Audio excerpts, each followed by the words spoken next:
Annissa Coy here with Firehouse Education, and you guessed it, this week's Ask Annissa video column.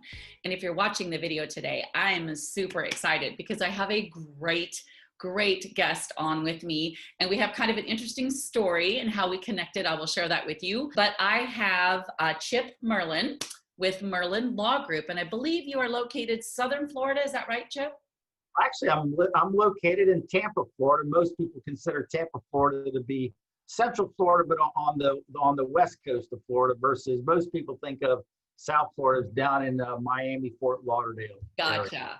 Area. All right. So he is in the warm, sunny state though of Florida, which I kind of wish I was there right now because I'm in 18 degrees and about a foot of snow. So, but anyway, happy to have you here with me. Chip and I'm going to have him introduce himself to you because he'll do that a lot better than I will. But I want you guys to know that we connected on a video that I did about a year ago, and it was about profit margins. And it was about the kind of profit margins that you should be maintaining and making, and how if you are making great profits, which you should be in restoration, doesn't make you a bad guy. In fact, it makes you a great restoration contractor because we're not nonprofits, 501(c)(3)s, right? And the more profit that we make and be able to be sustainable in our company to help more in our community, whether that's one-off losses or maybe even going to work cat losses. So anyway, Chip and I, he sent me an email when he saw that video and we were able to connect. And Chip has a great website, merlinlawgroup.com. He has a wonderful newsletter, which I am subscribed to.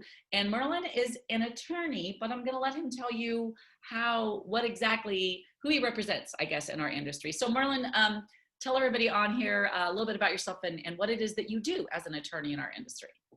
Well, sure. Hey, thanks for the introduction, and I appreciate being here. This is really an honor. So let me tell everybody a little bit about who I am.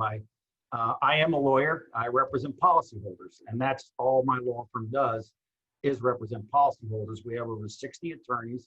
We're all over the United States. We have, I think, 13 offices now, from Los Angeles, San Francisco, Denver, Chicago, Houston, Oklahoma City, Tampa, West Palm Beach, up in New Jersey, Red Bank, Panama City, Florida. We have a small office in Lake Charles right now because of the hurricanes, unfortunately, that went through Louisiana this past year, and even a small little office down in the Florida Keys. This is all I've done for my entire adult life is property insurance law. It's a very nerdy topic for attorneys to do. When I first started doing this, in 1982, I was representing insurance companies for a property insurance defense firm. It was a small property insurance defense firm at the time. It had 6 attorneys. Paul Butler was my mentor. That Butler firm has now grown to over 160 attorneys, I believe now. Wow. And my law firm, when I left a few years after I started in 1985, is slowly but surely grown to now we have over 60 attorneys. We actually have an office in Puerto Rico, fighting cases there. Wow. I'm licensed in 11 different states. When I was talking before we had started here, I was even talking to you yesterday about me being in a remote mediation that started at noon my time for a loss out in Malibu at one of the wildfires. But the insurance company, claims representative, is really part of the London market, and that person had to be up to 2 o'clock in the morning his time. So it's, we live in a very different world, but my firm is all over the United States doing all kinds of different claims, from the wildfires. We've had lava claims in Hawaii even, to the snow claims where you get this collapse of roofs, obviously the hail damage claims, hurricanes. We just settled a very large earthquake claim caused by fracking out in Oklahoma, right by Oklahoma City, which you wouldn't normally think of, earthquakes in Oklahoma, is a fairly sizable, loss, pier collapses, almost every single major catastrophe since 1985 I've been to or have had attorneys go to. I literally lived up after Superstorm Sandy up in New Jersey, New York for about 2.5 years. So you pretty much can anywhere in the United States you can anywhere, but all we do, we have one attorney that does disability policies, life insurance policies, and health policy claims for policyholders, but all we do is represent policyholders, and all we do is on property insurance claims. So obviously, Right. you know, restoration contractors, we know all about restoration contractors, what you guys do. You know, your business, we try to get into your business, understanding it even more so. And that's really kind of how it led to, you know, to me finding you as I'm doing research. And the bottom line for me is that, you know, who do you want to hire if you're a policyholder? You've just had a major loss to your home or your business, you know, somebody that's just barely eking around, can barely make a living, or somebody who's really making money, has the wherewithal to do a first-class job. Exactly. And it kind of answers itself. You want the contractor that's got enough money to do a first-class job. And the only way that can happen if you're a restoration contractor is to make certain the insurance company's paying you enough money so that you can, you know, hire the right people, do training for them, spend time, you know, with your own customer client, do the job the right way, the number one way, by the manufacturer's specifications and everything else that is really hard to do. And I'd say, you know, construction, and especially restoration construction, it's a lot easier, it's a lot harder to do it right. And a lot of, you know, you don't want people that are going to cut corners and just cover things up. So, you know, I applaud, you know, when I started researching you, you know, pushing for the margins, telling people that don't be proud that you're making money. It's the American way. We're not in here just to eke it along. You want to grow your business. You want to have great people with you, and you aren't going to do it if you're just barely making money. And certainly a lot of contractors, unfortunately, get in trouble because they don't charge enough for one reason or another. They take jobs they shouldn't take, and you know more than me, but I see it, you know, as because I represent people only when there's problems that show up. Right. So I want you guys to catch something. Chip just said two things that are massively huge. I've been saying it for 15 years. He said that restoration contractors get in trouble when, one, they aren't charging enough or correct for their services. So if I'm hearing you tell me you're using Xactimate or whatever program it is and you're not making money, or you know it's not getting you enough labor ratio, then you either one are not using the program correctly, or you need to be using something different to do your invoicing. Okay. The biggest thing is obviously you need to know what your job costing is anyway, you guys. That's a whole nother video that I find so many of you don't know what your job costing is. So how do you even know if you're charging enough? Okay. And the second thing that he said was you take jobs and get you in trouble because you never should have taken the job to begin with. And there's two different types of jobs you shouldn't take. One is the one that gets you out of your lane. I saw this happen so much, you guys, in the beginning of 2020 with coronavirus cleanup. You guys saw my video where I chastised a whole lot of you. People got it way out of their lane, way out of their lane. Didn't even have HAZWOPER training, didn't have containment training, and they're cleaning up a virus that at the time, this was back in April and May, we knew nothing about this situation. I mean, we know a little more now, but we knew nothing back then really, okay? Except we were dealing with something that was potentially very dangerous and very contagious. All right. So don't take a job that you're not trained for. And the second thing is you take a job when there's expectations from a homeowner that are nothing you can even remotely meet. And that might be because they don't understand what to expect from the loss. But again, that's on you as the contractor because you have to set their expectations. So anyway, remember that you heard that right from Chip, the attorney's mouth. So you guys pay attention to that. So I want to jump right in, Chip. Thank you so much for that. And ask you a couple of questions, and I want to talk about your website a little bit and your book. So one of the questions that I want to ask you, which might seem kind of silly, but I wanted to hear your perspective on this, is why is it that homeowners or insureds hire you? Like, what is it that what makes them come to Chip Merlin's law group and hire you guys? Well, to actually hire me really takes a dispute. We get a lot of questions from people that just don't know, and we'll give them information and send them away. You know, give them enough knowledge so they know what to do, or we can't do anything for them. But typically there's a problem that's come up. You know, there's a insurance company adjuster that's denied the claim. There's some problem about them not getting enough money to fix, you know, whatever it is that needs to get fixed. They're not getting paid on a part of a claim, a business interruption claim. Denials are either partial or full denials are quite common. Sometimes the insurance company has got an issue with the contractor. They're alleging fraud or something like that, or there's a problem with there's three people that usually are going on here before I get involved. I got a policyholder that normally is not used to what's going on before. I will typically have a contractor, I'll have an insurance company. Sometimes I'll have a public adjuster actually involved in it as well. And there's a breakdown somewhere in the amount of money and how it is that the policyholder is going to get made whole.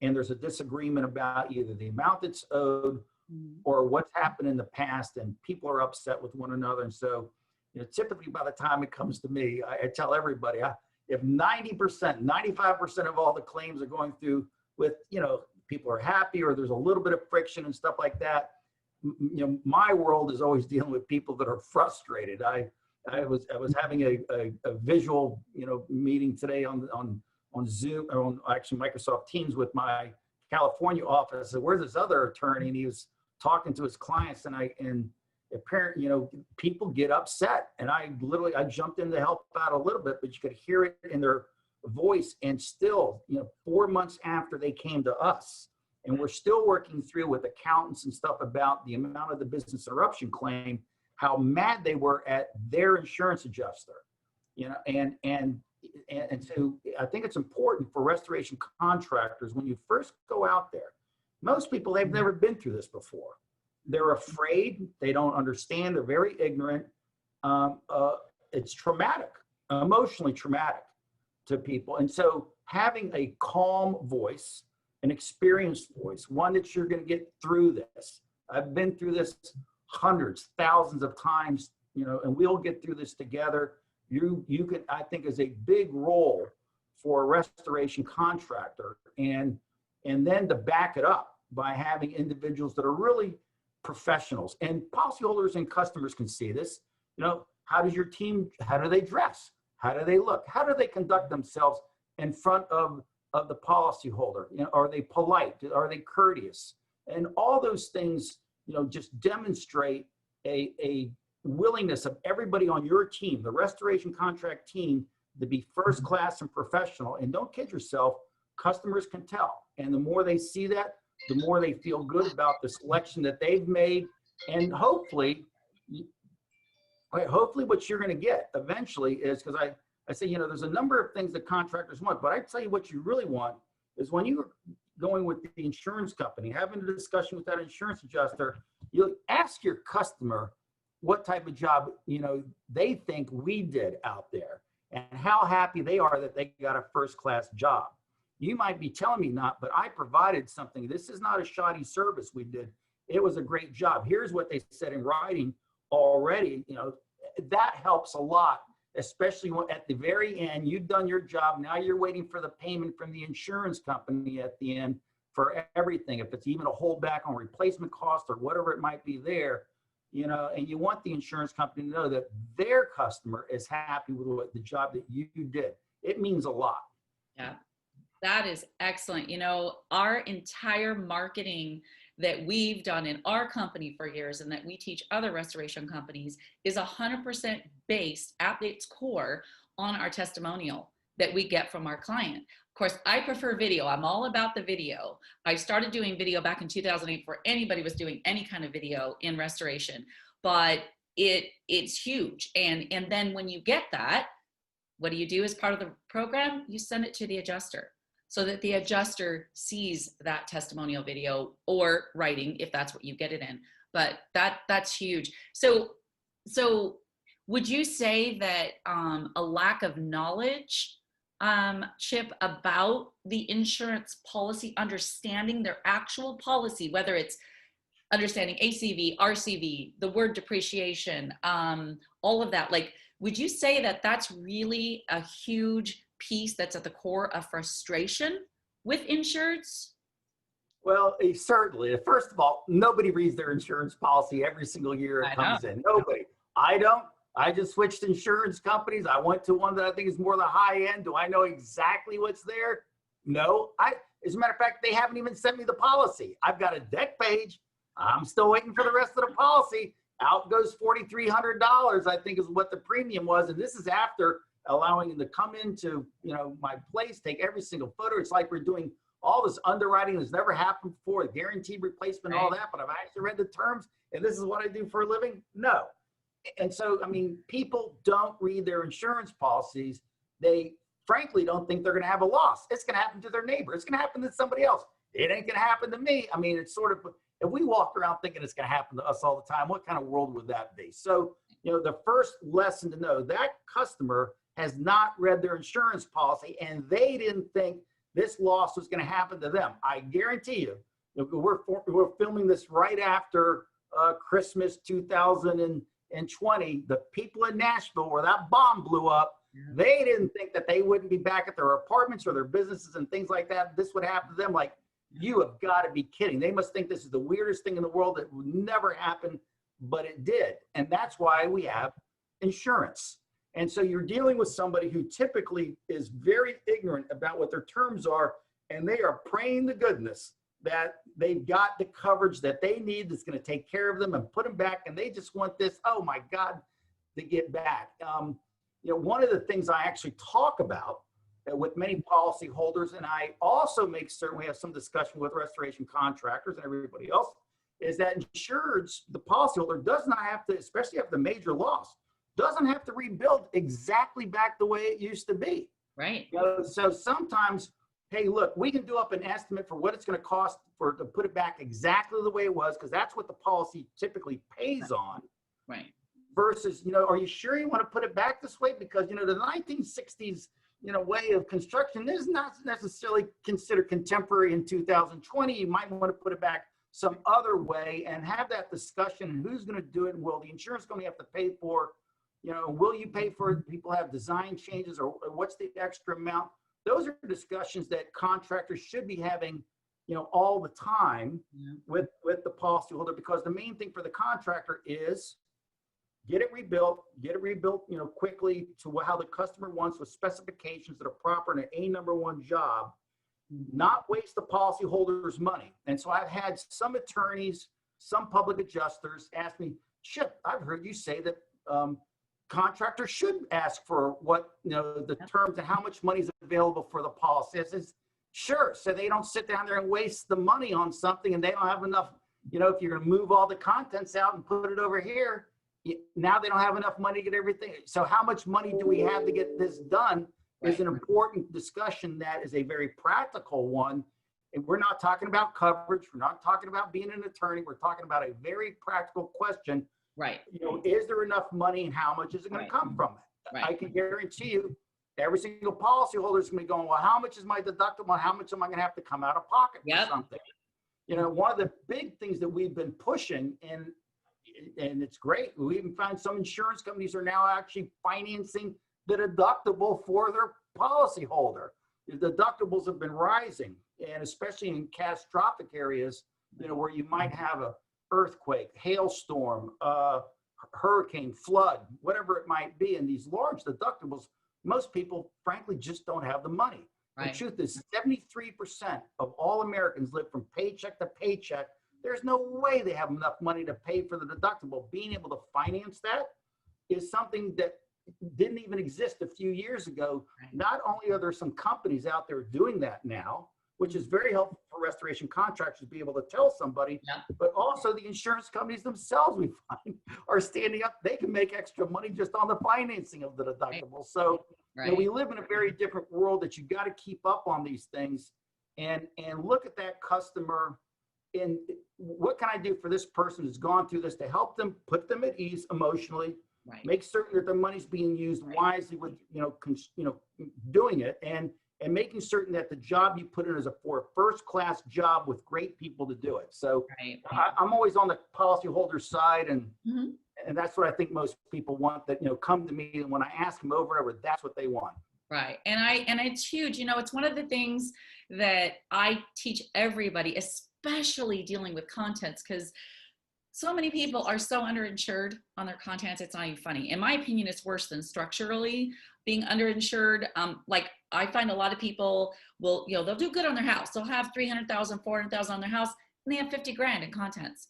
I'm like, do you know how fast 50 grand, you know how fast 100,000 will go today in a house?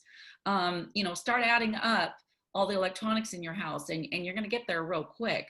So I teach people that ask, discuss policy limitations. The content side is different than the structural side. So, when you're structure cleaning, that goes on the structure side, and so on with the contents. And yes, if you've only got 50 grand in content coverage, I want to rip that Band-Aid off right there before I touch contents and say, hey, there's definitely going to be concerns about you having enough money to get your contents back to pre-loss condition, if this is what we're dealing with. And I start having that conversation with them right away. But one of the things that you get into with insureds or homeowners is when they hear they think, okay, so how much insurance coverage do you have? Like asking how big of a check are you going to write me kind of, mentality. So guys, if you're listening, watching this, and your homeowner is getting that feeling, or you feel like your homeowner is thinking you're only asking that so you know how much money you can get out of them, then you're going about everything wrong.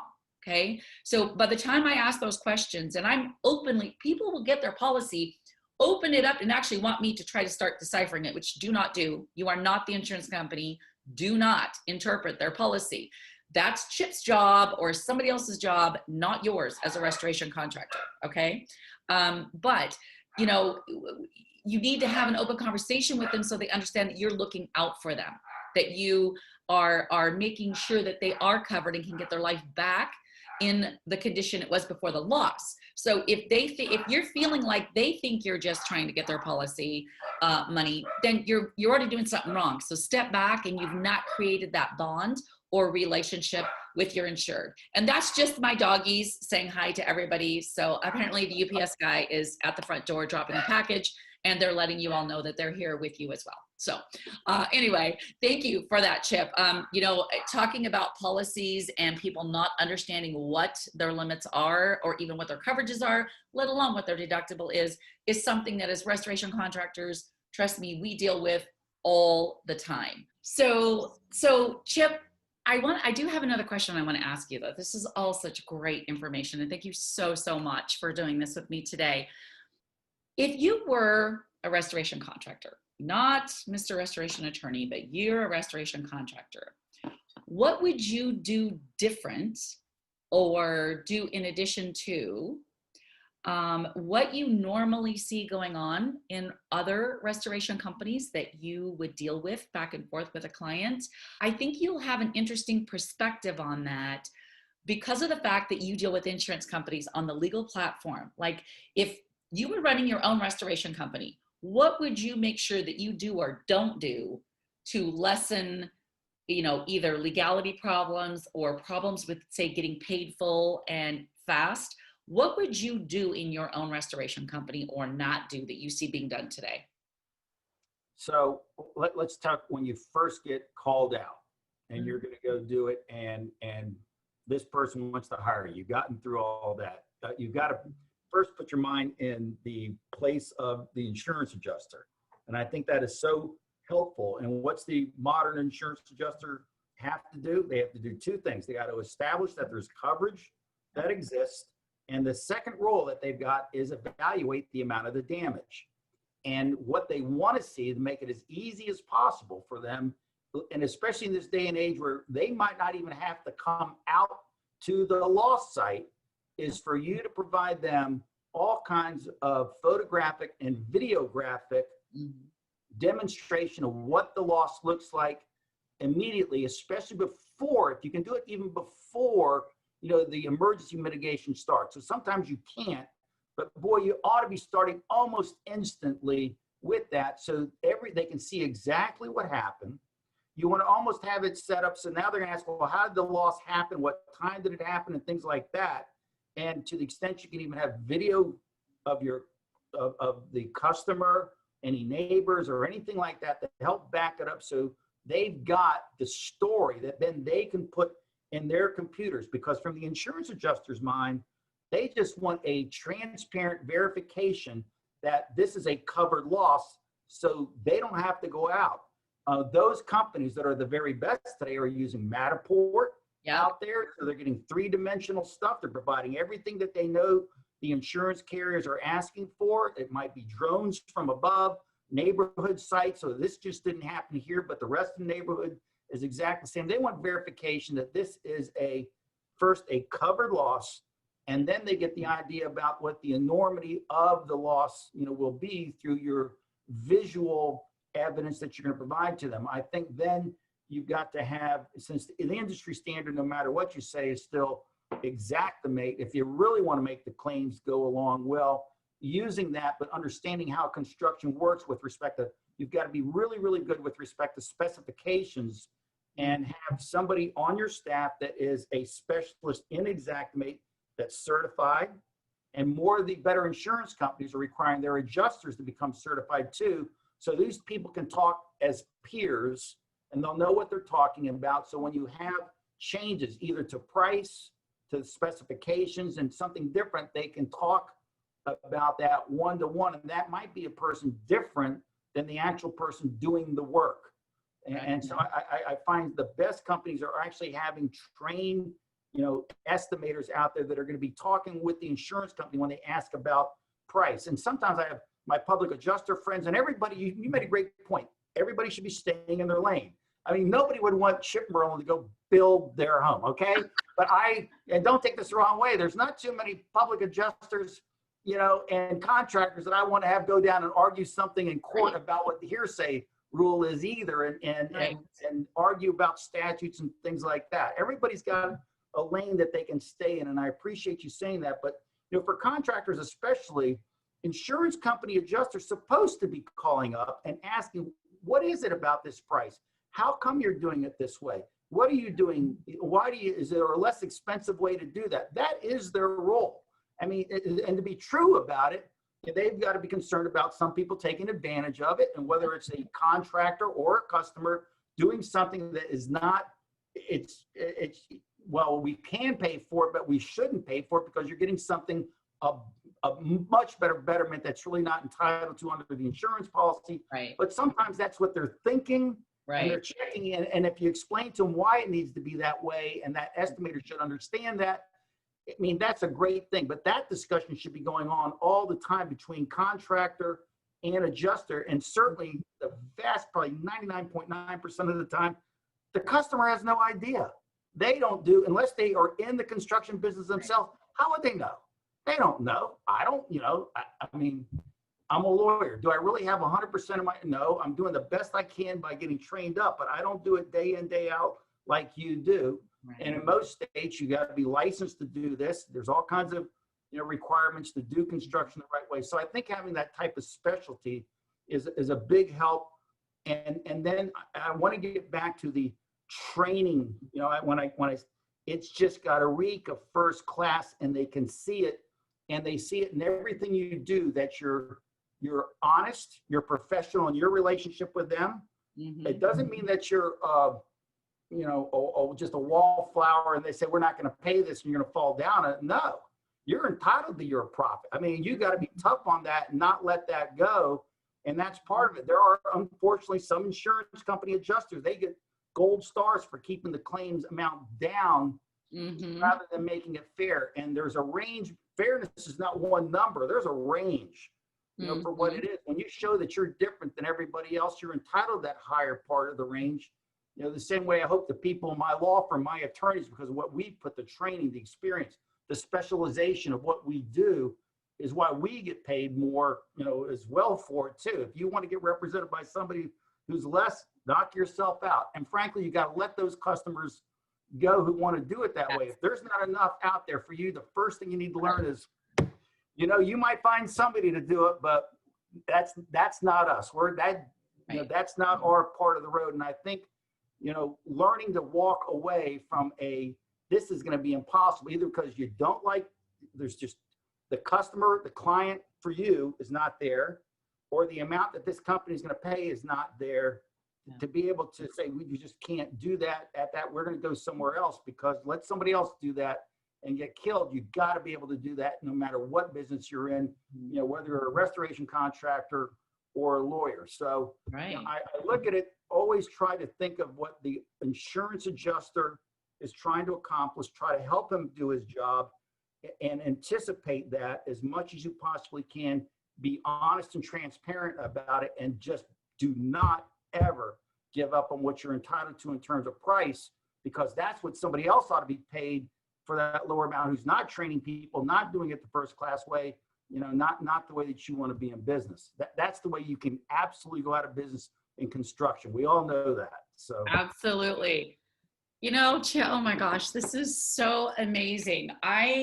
I hope everybody in our industry listens to this interview, because the stuff you're saying, Chip, is absolutely so important and so priceless. And to hear it right from an attorney like yourself, I feel like is really going to just be huge for so many. There is a, I'm not sure whether there's a segment in our industry that says, have nothing to do with the insurance company. They're the bad guy. Ignore them. Deal only with your homeowner. Only give them the bill. Don't go to an adjuster. Don't charge what you're going to charge, which I absolutely agree with the charge part. I've never negotiated a bill ever. I get paid what I charge.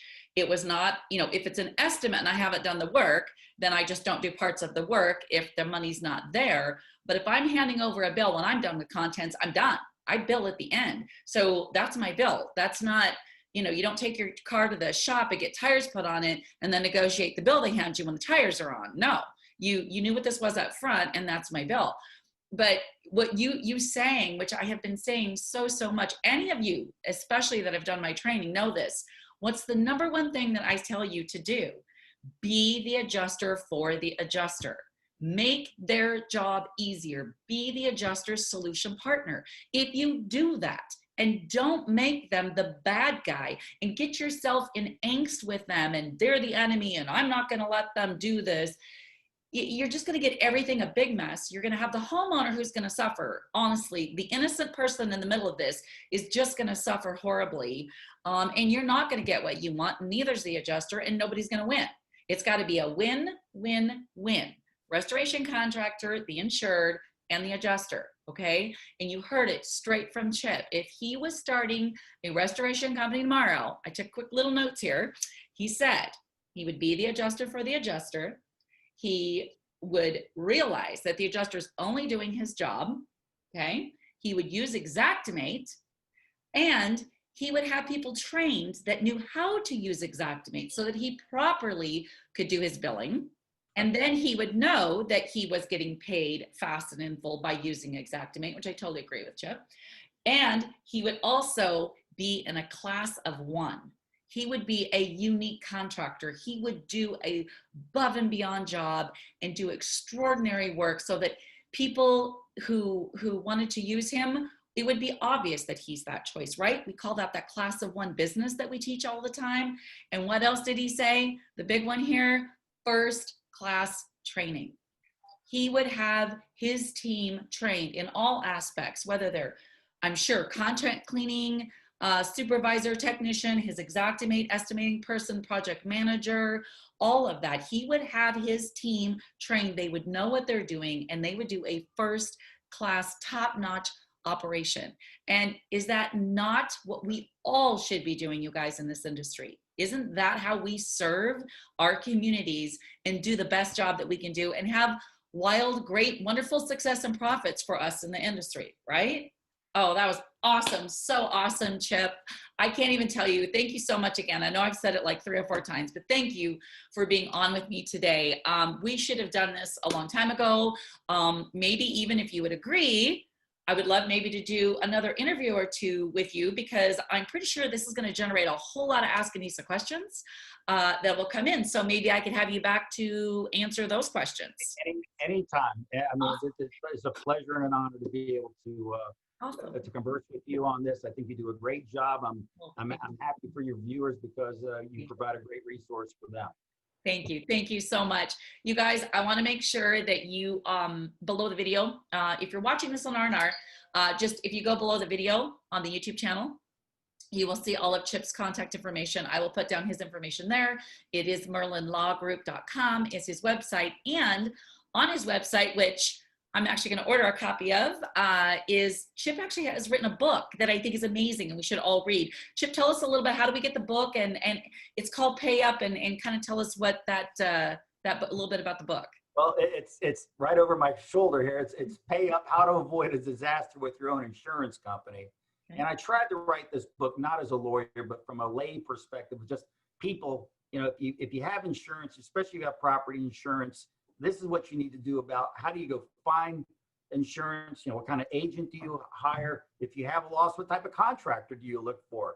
What type of, if you have problems, you want to know what the full amount of a public adjuster, what kind of attorney, if you have these problems and the insurance company's just not doing it right, how do you pick out those people, and exactly what you need to do to avoid that disaster. And so I spend a lot of time with the stories about what I've learned over, gosh, 35 years now, 40 years, gosh, I'm getting old. You know, of doing this, it's amazing. And it's really to help people so that they can get through something that hopefully will only happen once in their life if they ever have it, as well as to have the peace of mind that they've got the right insurance in place to begin with.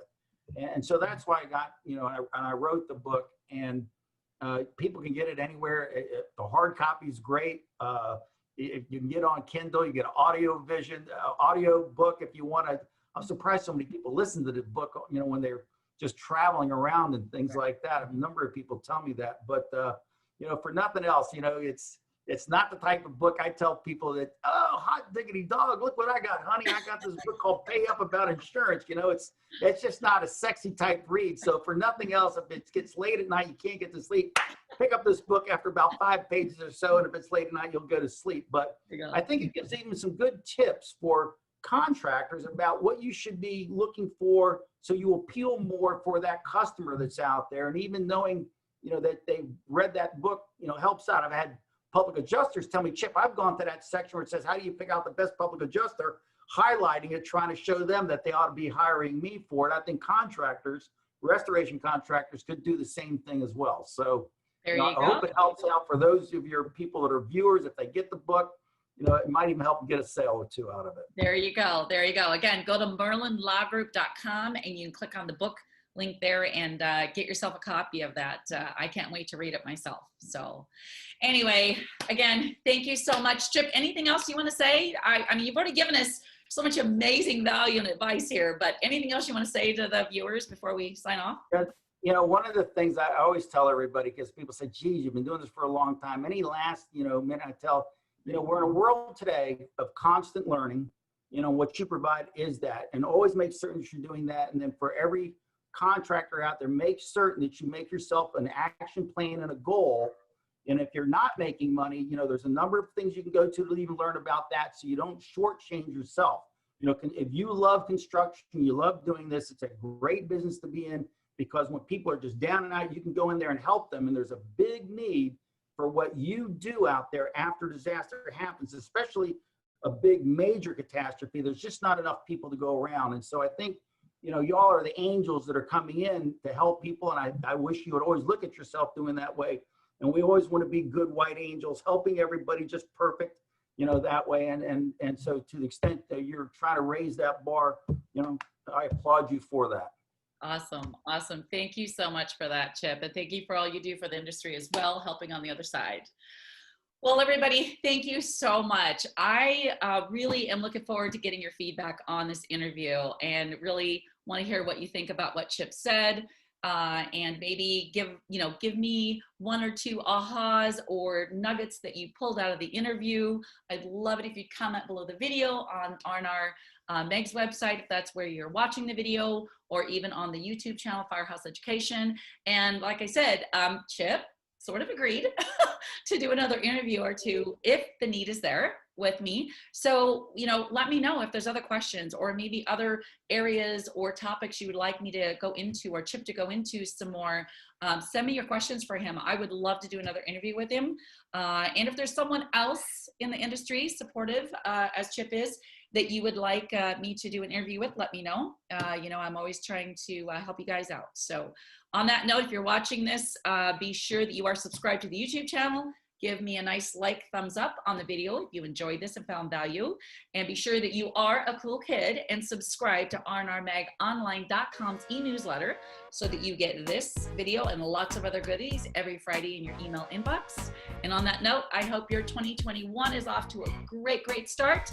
Send me your questions, Annissa@firehouseeducation.com, and I just might feature you on next week's Ask Annissa video column.